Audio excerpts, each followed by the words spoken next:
Cash flow statement നമ്മുടെ ഹോസ്പിറ്റലുകളിൽ hospital accounting സിസ്റ്റത്തിൽ ഒരുപാട് മാറ്റങ്ങൾ വന്നുകൊണ്ടിരിക്കുന്നുണ്ട്.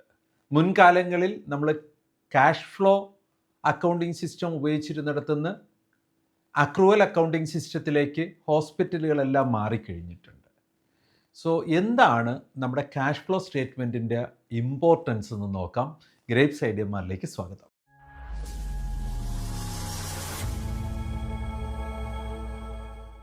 നമ്മുടെ ഹോസ്പിറ്റലുകളിൽ അക്രൂവൽ അക്കൗണ്ടിങ് സിസ്റ്റമാണ് കുറച്ചു കാലമായി ഉപയോഗിക്കുന്നത്. കാരണം വ്യക്തമായ ഓഡിറ്റിങ്ങിന് ആ ഒരു സംവിധാനത്തിൻ്റെ ആവശ്യമുണ്ട്.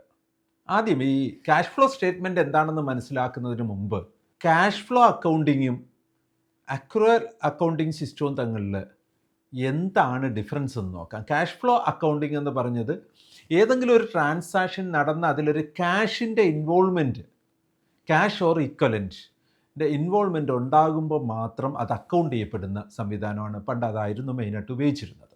എന്നാൽ ഇപ്പോൾ എല്ലാ സ്ഥാപനങ്ങളും അക്രൂവൽ അക്കൗണ്ടിങ് സിസ്റ്റത്തിലേക്ക് മാറി ഒരു റവന്യൂ മാർക്ക് ചെയ്യപ്പെടുമ്പോൾ തന്നെ, ക്യാഷ് വന്നോ ഇല്ലയോ എന്ന് പരിഗണിക്കാതെ ഒരു റവന്യൂ മാർക്ക് ചെയ്യപ്പെടുമ്പോൾ തന്നെ, ഒരു എക്സ്പെൻസ് മാർക്ക് ചെയ്യപ്പെടുമ്പോൾ തന്നെ, അതിൽ പണം ചിലവായോ ഇല്ലയോ എന്നതിനപ്പുറം ആ എക്സ്പെൻസ് മാർക്ക് ചെയ്യപ്പെടുമ്പോൾ തന്നെ അക്കൗണ്ട് ചെയ്യപ്പെടുന്ന സംവിധാനമാണ്. റിയലി നമ്മുടെ ഒരു സ്ഥാപനത്തിൻ്റെ മുഴുവൻ വളർച്ചയും മനസ്സിലാക്കുന്നതിന് ഈ ഒരു സംവിധാനം വളരെ നല്ലതാണ്. നമുക്ക് ബുക്ക് ചെയ്യപ്പെട്ട എല്ലാ റവന്യൂയും, ബുക്ക് ചെയ്യപ്പെട്ട എല്ലാ എക്സ്പെൻസും ആണ് നമുക്ക് അക്കൗണ്ട് ചെയ്യപ്പെടേണ്ടത്. അത്തരത്തിൽ അക്രൂവൽ അക്കൗണ്ടിങ് സിസ്റ്റം വർക്ക് ചെയ്യുമ്പോൾ റിയലി നമ്മുടെ ക്യാഷ് ഓർ ഇക്വലൻറ്റിൻ്റെ ഫ്ലോ എങ്ങനെയാണെന്ന് മനസ്സിലാക്കുന്നതിനുള്ള സാധ്യത അല്പം കുറഞ്ഞു പോകുന്നതുണ്ട്. ക്യാഷ് ഫ്ലോ അക്കൗണ്ടിങ് സിസ്റ്റം ഒരു കൃത്യമായ ഓഡിറ്റ് പർപ്പസിന് പ്രായോഗികമായി ബുദ്ധിമുട്ടുണ്ടാക്കിയിരുന്നെങ്കിലും റിയൽ സ്ഥാപനത്തിലെ ക്യാഷ് ഫ്ലോ അറിയാൻ അത് ഉപകരിച്ചിരുന്നു. ആ ഒരു സാഹചര്യത്തെ കറക്റ്റ് ചെയ്യുന്നതിന് വേണ്ടിയിട്ടാണ് നമുക്കൊരു ക്യാഷ് ഫ്ലോ സ്റ്റേറ്റ്മെൻറ്റ് ഗ്രേപ്സിൻ്റെ അക്കൗണ്ടിങ് സിസ്റ്റത്തിലുള്ളത്. അക്കൗണ്ടിങ് സിസ്റ്റത്തിൽ തന്നെ ഒരു ക്യാഷ് ഫ്ലോ സ്റ്റേറ്റ്മെൻറ്റ് ഉപയോഗിക്കുന്നത് cash in and out flows or ക്യാഷിന് ഈക്വൽ ആയിട്ടുള്ള ട്രാൻസാക്ഷൻസിനെ മനസ്സിലാക്കാൻ വേണ്ടിയിട്ടാണ്.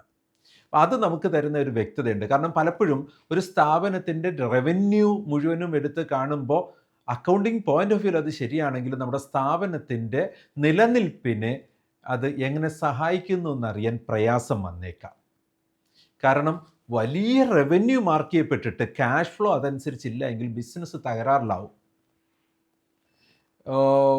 ഇനി നമുക്ക് മാർക്ക് ചെയ്യപ്പെടുന്ന റവന്യൂവിനേക്കാൾ കൂടുതൽ ക്യാഷ് ഫ്ലോ ഏതെങ്കിലും വിധത്തിലുണ്ടായി അത് ഉപയോഗിച്ചിട്ടാണ് എക്സ്പെൻസുകൾ മീറ്റ് ചെയ്യുന്നതെങ്കിലും നമ്മുടെ സ്ഥാപനം തകരാറിലാണ്.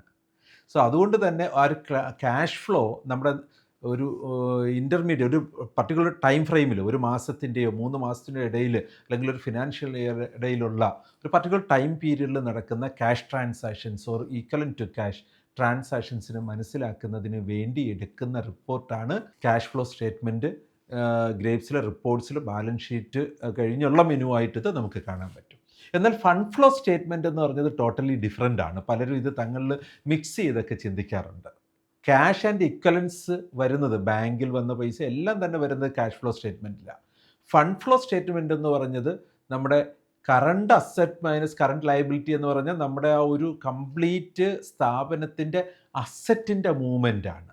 അത് ഒരു ഫിനാൻഷ്യൽ ഇയറിൽ ഒരു ബാലൻസ് ഷീറ്റിൽ നിന്ന് മറ്റൊരു ബാലൻസ് ഷീറ്റിലേക്കുള്ള ഡിഫറൻസ് മോണിറ്റർ ചെയ്യുന്നതിന് ഉപയോഗിക്കുന്ന സംവിധാനമാണ് ഫണ്ട് ഫ്ലോ സ്റ്റേറ്റ്മെൻറ്റ്. സോ ഒരു പർട്ടിക്കുലർ പീരീഡിലുള്ള ക്യാഷ് ട്രാൻസാക്ഷൻസോ ഇക്വലൻസിനെയോ മോണിറ്റർ ചെയ്യാനായിട്ട് ക്യാഷ് ഫ്ലോ സ്റ്റേറ്റ്മെൻറ്റ് എടുത്ത് തിയറ്റിക്കലി ഓൾമോസ്റ്റ് സിമിലർ ആയിരിക്കും എല്ലാ സ്ഥാപനത്തിനും. എന്നാൽ ഇൻസ്റ്റിറ്റ്യൂഷൻ വൈസ് ഫണ്ട് ഫ്ലോ സ്റ്റേറ്റ്മെൻറ്റിനെ കുറിച്ചുള്ള കരുതലുകൾക്ക് മാറ്റം വരാം. നമുക്ക് ഫണ്ടെന്ന് പറയുമ്പോൾ നമുക്കറിയാമല്ലോ, ഒരു സ്ഥാപനത്തിൻ്റെ ക്യാപിറ്റൽ അസറ്റിനെയാണ് പലപ്പോഴും നമ്മളങ്ങനെ വിളിക്കുക. കൂടുതൽ ഫണ്ട് കണ്ടെത്തി എന്നൊക്കെ നമ്മൾ പറയുന്നത്. അപ്പോൾ നമ്മുടെ ക്യാപിറ്റൽ അസറ്റിന് ഒരു ബാലൻസ് ഷീറ്റിൽ നിന്ന് മറ്റൊരു ബാലൻസ് ഷീറ്റിലേക്കുള്ള ഡിഫറൻസ് മനസ്സിലാക്കാനായിട്ട് ഉപയോഗിക്കുന്ന fund flow statement. Cash flow statement എന്ന് പറഞ്ഞത് നമ്മുടെ സ്ഥാപനത്തിൻ്റെ ഷോർട്ട് ടൈം നിലനിൽപ്പിനെ മനസ്സിലാക്കാനായിട്ടുള്ള ക്യാഷ് ട്രാൻസാക്ഷൻസിനെ മനസ്സിലാക്കാനായിട്ട് ഉപയോഗിക്കുന്നതാണ്. Thank you.